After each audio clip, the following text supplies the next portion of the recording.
This is another business trip from years ago. This hotel was near Hangzhou University and was newly built.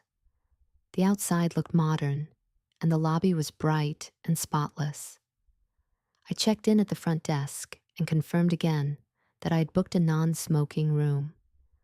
Then a bell service took my luggage and brought me upstairs.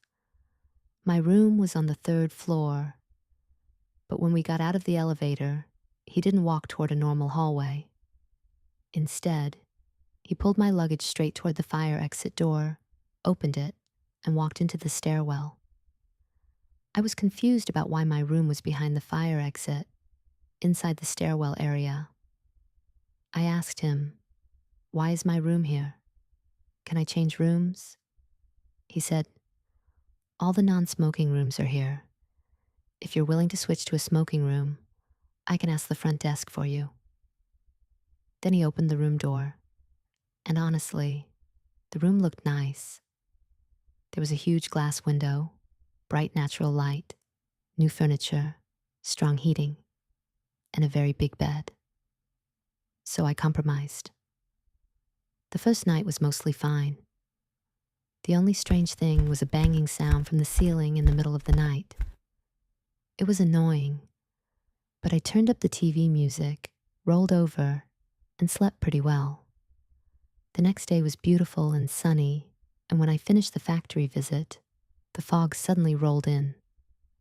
I hadn't brought a down jacket, and the cashmere I was wearing did nothing against that cold wind coming off the lake. So before the sky got completely dark, I decided to go back to the hotel. When I returned, I walked toward the fire exit, ready to take the stairs back to my room. For some reason, I felt like people in the lobby were staring at me. As soon as I opened my room door, a blast of cold air hit my face. Every hair on my body stood up. The window was wide open. The white curtains were slowly moving in the wind. I thought the housekeeping probably opened the window while cleaning and forgot to close it. So I shut the window, fixed the curtains, and turned the TV to the MTV channel at the loudest it could go. Then I took a hot bath. After soaking in the tub, my whole body felt warm and relaxed. I got into bed, ready to sleep, and then knock, knock, knock.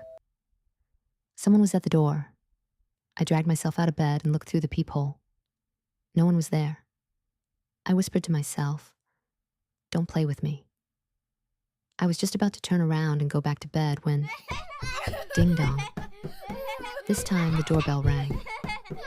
I got annoyed. I opened the door immediately, ready to yell at whoever was messing with me. But no one was outside. All I heard was a group of kids laughing and running down the stairwell. I thought maybe some bratty kids were playing a prank. So I closed the door, went back to bed, turned on my laptop, and pretended I was going to work. But within minutes, my eyelids felt so heavy, like someone had tied weights to them, and I fell asleep.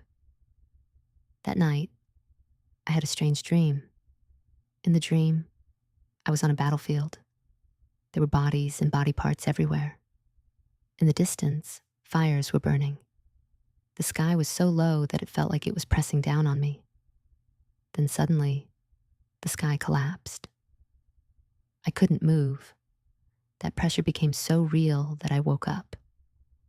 But right away, I knew something was wrong. I felt the mattress beside me sink down, like someone had just lain down next to me. Then I felt a hand touching me. It started at my lower leg and slowly moved upward.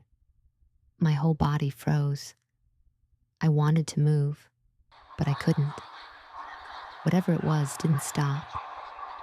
Then it leaned close to my ear and whispered a long sentence in a language I couldn't understand. It wasn't Mandarin. It didn't sound like any dialect I had ever heard. It sounded strange, old, and not fully human.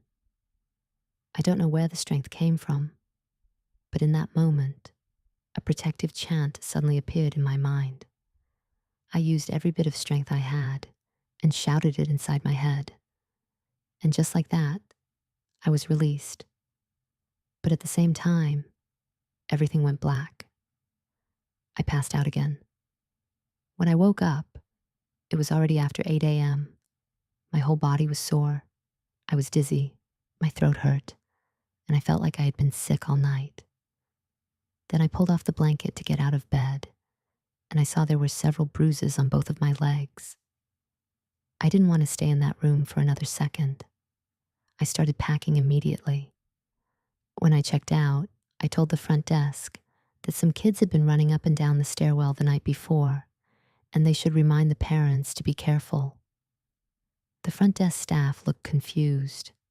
She checked the records and said, "We didn't have any children or families staying here last night." Then who knocked on my door? Where are the kids' laughing sounds coming from?